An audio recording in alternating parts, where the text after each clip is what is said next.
During my last trip to Michigan, where we were shooting the intro to our poison-controlled trailer, my sister gave me a book called The League of Lady Poisoners. Well, gave might be a strong word. I mean, she did, but I think she knew I was going to take it. I had settled into an unhealthy fascination with it on her couch. It's written and illustrated by Lisa Perrin, and the dedication page made me laugh. Hard.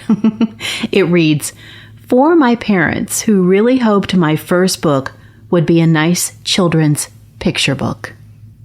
Girl, I feel that. Well, the rest of the book, though, is filled with the all too familiar types of poisons I researched during the Toll Season 2 Poison Control. Number 1 on Lisa's list, deadly nightshade, that old Atropa belladonna. She breaks the book down into plants, venomous animals, and poisonous elements and chemicals. Then she moves into the stories about professional poisoners. One that quickly caught my eye was Nanny Doss, also known as the Giggling Granny.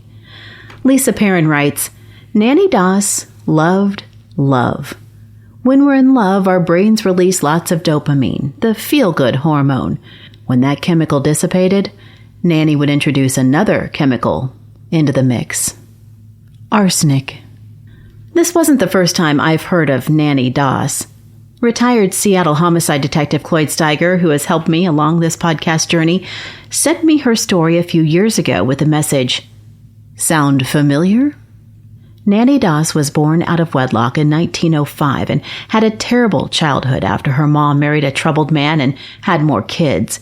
It looks like Nanny had a major head injury from a train accident at 7 and was molested by her stepdad's cousin. Nanny had no formal education, but she loved to read, especially romance novels. Husband after husband did not live up to her expectations. After decades of terror, the FBI made a timeline of mysterious deaths that happened around this woman. Nanny was arrested in 1954 after an autopsy on her last husband. She confessed to police to murdering 4 of her 5 husbands while giggling during every disturbing detail. She's described as bubbly, charming. Insurance money made for a nice prize for her with a couple of those men. Her children, grandchildren, and many relatives all died while in her care. Rat poison. Likely 11 people in all. Boof. Well, throughout my time as a news anchor and investigative breaking news reporter, several poison cases across the Show Me State crossed my desk. I've picked 4 to dig into, and I'm teaming up with my smart and witty friend Emily Wilson, who helped me with the research.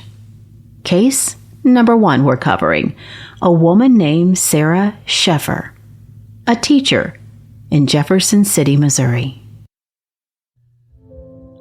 Sarah, this is a very recent case, just last year. Still ongoing. Charged with attempted murder because he caught her. So let's talk about Sarah. Sarah with an H. She was an art teacher at a religious school up in Jefferson City. Well-loved. And she's a photographer, so she had a side business. Accused of putting poisonous plant Lily of the Valley in his smoothie for several weeks. I was going to say more than once. Yeah. She was arrested the first part of last year. And her husband had been sick and told investigators, "There's 8 times when my food and drink tasted weird." And he got sick. Symptoms: extreme fatigue, confusion, blurred vision, cotton mouth, nausea. And he was like, "Hey, this tastes bad." She's like, "I peed in it." Can we just talk about why is that your first go-to? Yeah, I peed in it. That's why it tastes bad. I mean, if your marriage is that bad that's your go-to. And then she's like, "Yeah, I put some adhesive in it. I shoved some glue in there." Commercial adhesive. Yeah. And then she was like, "No, I didn't. I didn't do that." No. I don't know, like, at what point do you just say, "I don't believe you," or "That's weird, that's gross," or how many times you're going to change your story and none of them make sense? Like, at some point, he takes things into his own hands and he takes a video, which I was very impressed with. He confronted her on the 1st. She's starting this new year without you.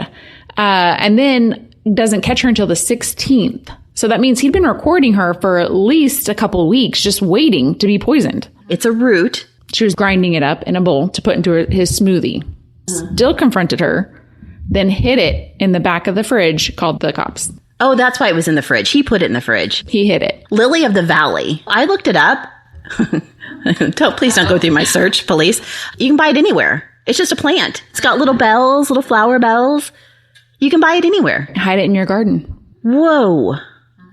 Okay, but then there's a twist because she's having a relationship Overseas. with a guy from Pakistan. So then the judge was like, no, you are a flight risk. I'm assuming that's her motive. I mean, when I look at this and I see she's got kids, apparently she had gotten them passports as well. Oh, she'd gone that far. This was on kind of a thread I was following. She had looked into flights for all of them. And that's why she was a flight risk. But I mean, I'm assuming that's the motive. She was having an online relationship. One thing I observed online, the way that she did this apparently was part of a Breaking Bad episode. So she was like, that's a good idea. I'll do that. There were several comments about that. Now, their divorce and custody is very public in the court filings, which I found interesting because they're fighting over custody for the kids. And I really don't know how anybody in their right mind would even give her custody. So she's out and they're fighting over custody for the kids. And how do you co-parent with that? Yeah. How do you co-parent with, I mean, in my opinion, if you're willing to go to those lengths to get rid of somebody you don't like, what happens when you don't like your kids? Innocent until proven guilty, but boy, he's got her on tape. True. He recorded her doing it. And good for him because he knew something was wrong. He wouldn't be here today. If it tastes bad, if it's bitter, if it's weird. Trust your gut. Case number 2. An area northwest of Bethany, Missouri, near the Iowa border. Investigation Discovery, the ID channel, did a 6-episode series on this guy. It's called Murder in Amish Country. This guy's a bad dude. Samuel and Anna had 4 children, the youngest 10 months. I read 5 children, but I think I've narrowed it down to 4 children. Anna died December 2006. She was 26 years old, and she'd been sick. Everyone thought she had died from liver failure. Some of the family members were concerned and pushed to get a second opinion. Doesn't look like she did that. And then after her death, he married and had 4 more children. So let's flash forward 10 years. He's 39. So he would have been 30-ish at the time of being married to Anna. So 39, apparently his conscience is getting heavy. Samuel's working as a minister and a cabinet maker, and he walks into a sheriff's office in Kentucky. What happens? Apparently his conscience was getting the best of him, and he wanted to confess to murdering his wife 9 years earlier here in Missouri, because he's out of state at this point, living a new life with a new family. So during the interviews, and there were lengthy portions of interviews on this ID channel, Samuel quickly admitted that he gave Anna large doses of Tylenol in the beginning. And then what? Antifreeze and her drinks. And then he confesses to battery acid, which I cannot imagine being pleasant just in and of itself, but he does insert it rectally. He honestly just said he didn't love her anymore. Those were his words to the police officer. But he did marry was it a nanny? Less than a year after she passed away, and went on to have 4 more children with her. Yeah, he was in love with the nanny that was taking care of his sick wife and kids. That's terrible. Okay, so he confessed, and so they started digging. And they went back to some medical records taken from a hospital that was treating her. And they were like, oh, yeah, right here, we do have high levels of acetaminophen, which would be Tylenol. So that one started checking out. But immediately they didn't find anything. They were just having to take what he was telling them, which, I mean, at that point, I don't know why you wouldn't. I mean, if he's confessing to that, and obviously there were other things that lined up with it. The biggest thing for me on this one is that he ended up only getting 25 years. Second-degree murder, which means he'll be 64 when he gets out. So he's still very young, in my opinion, to be able to go on and live life. But the difference between first and second-degree murder, I had to look it up because I wanted to know exactly, what's the differentiator here? Because a lot of times, in my opinion, I've always thought if it's premeditated, which I would assume poisoning someone for at least a month, which is what I think I read, was it had gone on for at least a month. That to me sounds pretty premeditated. But when I read about second degree, it says that while it involves an intentional killing, that is premeditated, such as crime of passion. I did read that he waived extradition, which means he willingly came back to Missouri. And when I was reading what waiving that meant, it means that it would essentially limit the amount of court fees, legal fees, and that it can show favor. So it makes me wonder if by doing that helped his case, if there was already some kind of talks or pleas or bargains happening to get him to that second degree charge. I don't know. And then he's like, oh, smokes, I could get 25 years here. I get a long time. He was like, I don't want to do this anymore. I take it back. And then someone in his Amish community was like, listen, your kids are going to have to testify. This is going to get really messy. There's going to be another exhumation.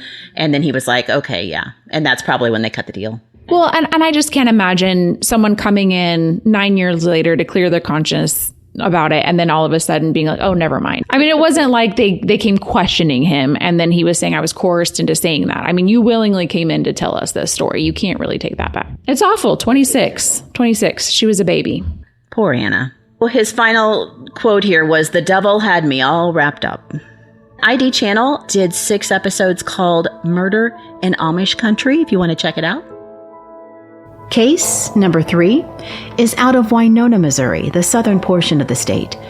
Jason McClurg was found guilty of murdering his wife, Stephanie.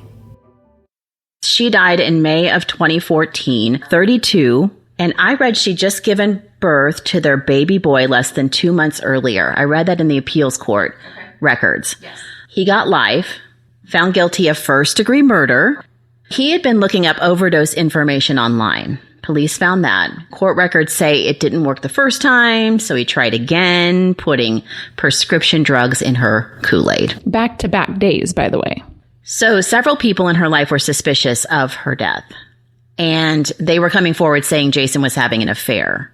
And when this woman was confronted, she told police that Jason told her he had planned to put pills in Stephanie's Kool-Aid and convince her to drink it by saying their oldest son made it for her special. And so she had to drink it. Mom guilt. Yes. And I also read a second person told police McClurg claimed to have thrown a pill capsule by the couch to make it look like she had committed suicide.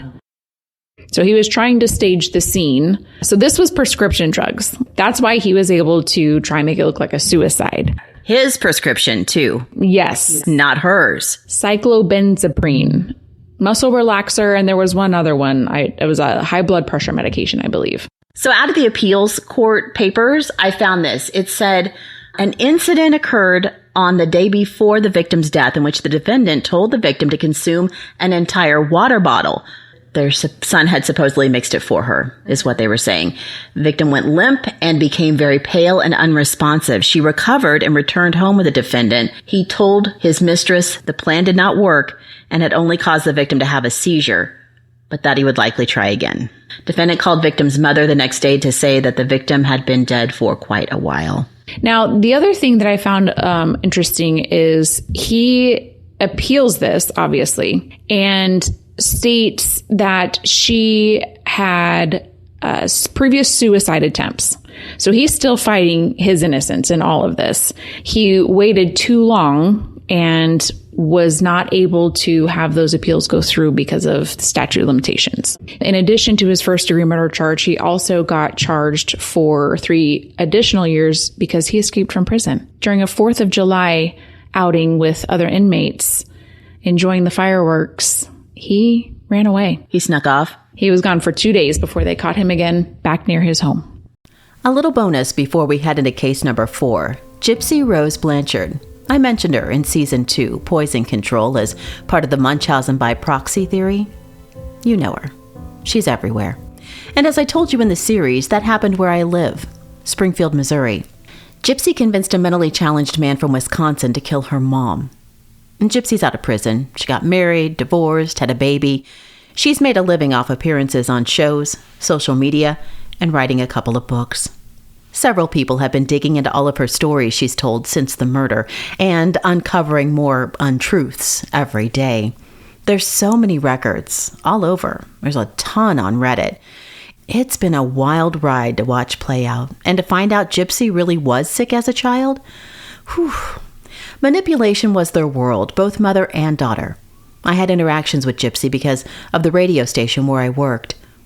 Her mom, Dee Dee, and Gypsy had duped just about everybody and group out of something. My friend Emily has her own story concerning Gypsy Rose. My son, back when he was 2.5, was diagnosed with leukemia. And so we were part of the Leukemia and Lymphoma Society. And there are several different programs that they sponsor. And one of them is Boy and Girl of the Year, where they take one child that is either going through treatments or is in remission, and they basically spotlight them, and we get to go through and kind of help raise funds, do charity events, things of that nature.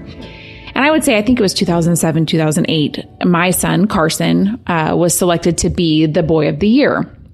And at one of the functions was a Springfield Cardinals game where he got to throw out the first pitch. And when we got there, the Girl of the Year was also there, which ended up being Gypsy. I had never met her before. This was the first time we'd ever encountered her and Dee Dee. And I remember my first impression obviously feeling terrible that she clearly was very, very sick. And it made me feel very thankful that at the time my son, who and is still doing great, it just made me feel bad for her. But at the same time, I do remember she was completely decked out in a bunch of Disney clothing and little slippers. She had little, the Cars movie was really big. And so she had little Mater truck slippers on.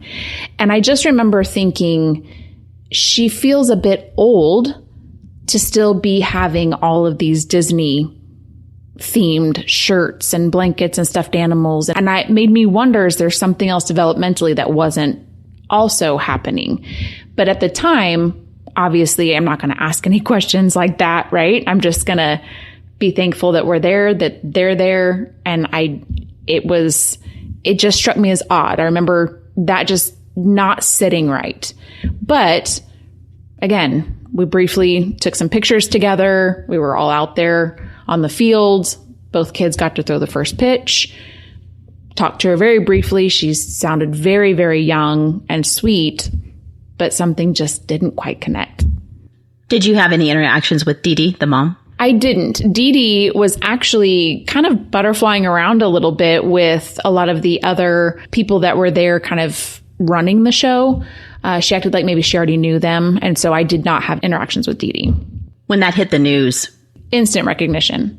I mean, she's very memorable. I mean, when you see her, if you interact with her, I mean, you don't forget either one of them by any means. So yeah, as soon as I saw that, I said, that's the little girl that I felt so terrible for at the first pitch for Springfield Cardinals. Mm-hmm.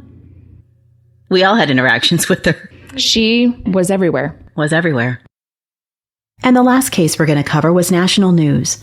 A nurse, active member of her church, the woman who provided for her family. She confessed to poisoning her husband, son, and daughter with antifreeze.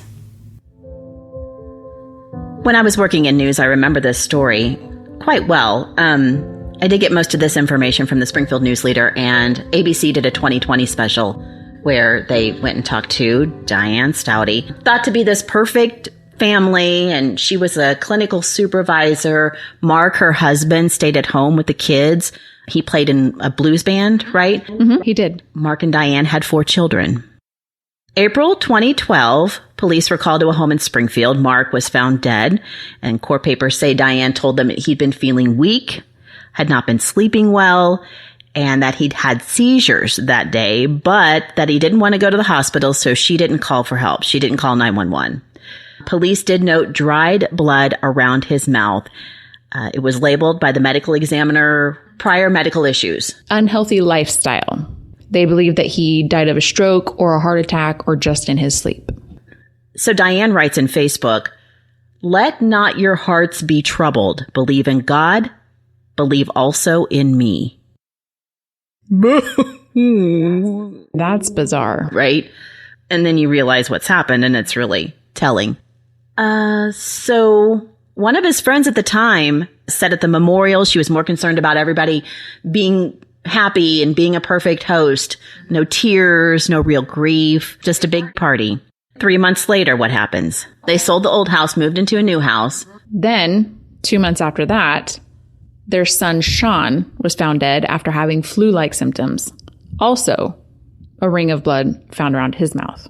He hadn't been feeling good overnight. She went to church, came back. He was dead. So what did the medical examiner find on this one? This one shows prior medical issues, including a seizure disorder, according to the autopsy report.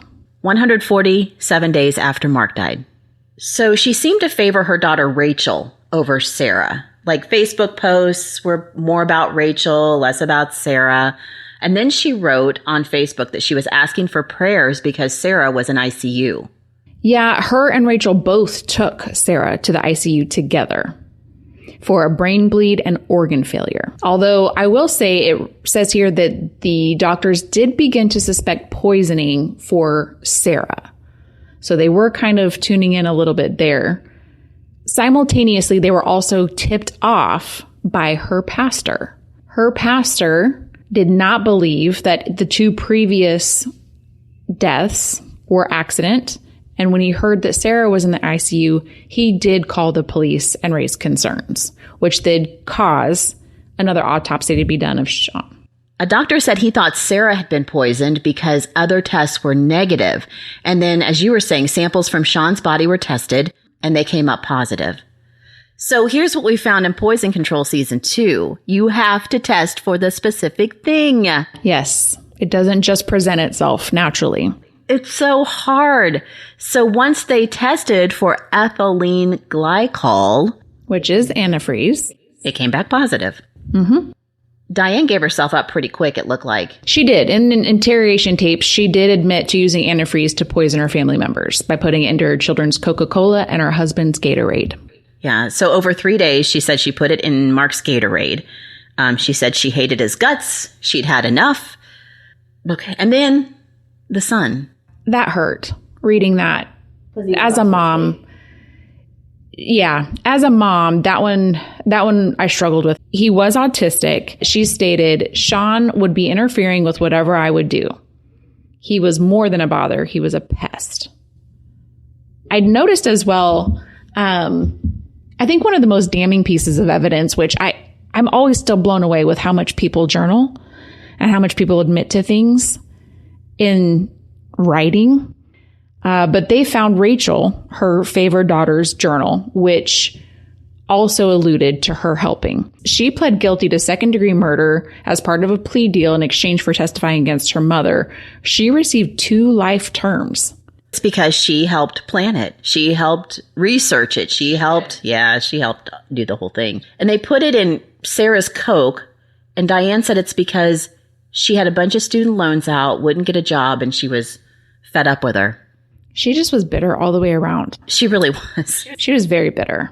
Isn't it like the tale as old as time, where it's like, oh, this was a perfect family and everything was great, and band members were like, wait a minute, he doesn't feel good and things don't add up here. I mean, people were suspicious all the way around, but during that 2020 special, Diane was like, he was in with a bad crowd and they were doing drugs and, like. And, I don't want to say that I can get hating a spouse to the point of wanting something ill to happen to them. Where I can't even come close to fathoming a mentality that would then hate your children that much. I mean, this is your flesh and blood. These are your children that you've raised, that you've given birth to. And it's almost like that good son mentality. Right. Where she had one favorite and that's the only one she really needed or wanted. And the rest of them could just go away. I will say, I think part of this one, she probably wasn't anticipating killing her children, potentially. But once her husband was gone, it sounds like her children were still pretty reliant on her. So after her husband is no longer in the picture, now she has 4 children, 2 of which are clearly very, very dependent on her. And now she's stuck caring for an autistic son, in her mind stuck. And then essentially a deadbeat daughter. And she doesn't want that anymore either. One of the lines that really got me too from that special was, I'm sorry for what she had to go through. I'm sorry for what everybody goes through. I'm sorry for what I've had to go through. It's still about her. Still about her. She's still a victim. And that's just gross. All right, Miss Emily. So some takeaways today. Here's what I found right off the bat. 2 men, 2 women. Yes. We usually think of poison as a woman's crime, but we found an even slice here. That was interesting because I would typically say poison is more of a female game, if you want to call it that, where men are a little bit more action. Well, it's just scary. Poison's everywhere and anything can be a poison. I know Jeanette said that with husband number 3, that he was a severe diabetic. So sugar is poison for him. That's a very good point. Mm-hmm. So it's just really scary. But yeah, we had 2 men, 2 women. So it was an even split on this series. And you pointed out something I thought was very interesting. Yeah, as I was kind of looking through this, one thing that was unsettling and seems to be a common denominator that you alluded to earlier is that if you aren't testing for exactly what they died for, if it's poisoning, you're not going to see it. And so in 3 of the 4 cases that we just talked about, they essentially got away with it. They were not suspected until they were either, number 1, caught on camera. Sarah was caught on camera. Number 2, Borntrager, he confessed after 9 years. But if he hadn't confessed, yeah, it was done. It was over with. Mm-hmm. And then obviously McClurg, his is the only one where the medical examiner did come back with a homicide ruling, which, again, with prescription drugs, is tested for more commonly. And so it probably showed up on the toxicology report where antifreeze is not going to show up. Lily of the Valley is not going to show up. And then number 4. In the Diane Stouty case. She would have, depending on how many times she would have kept doing it, if she would have gone on to the 3rd or 4th child, the police were tipped off by her pastor. In Diane Stouty's case, the pastor was suspicious and is who tipped off the police to look into it further. After the 3rd victim, her 2nd daughter, was in ICU. It's terrifying. It is terrifying. It's very terrifying, which makes you wonder how many cases have gone undetected, because these are just happenstance cases, if you want to call it that, honestly. Right now, people come up to me and they're like, oh my gosh, there was this case in our hometown where this guy was, or this woman was, people say it all the time. You see it on the news all the time. So, all right. If it's bitter, if it's sweet and bitter, if you're sick regularly, you're sick a lot, start asking different questions. Thank you for listening to The Toll, our spotlight story, Trust Issues. Thank you to my friend Emily Wilson for helping with research and direction. Music by Fesleyan Studios. This spotlight story is a companion piece to The Toll Season 2, Poison Control. Please rate, comment, and share. It all makes a difference.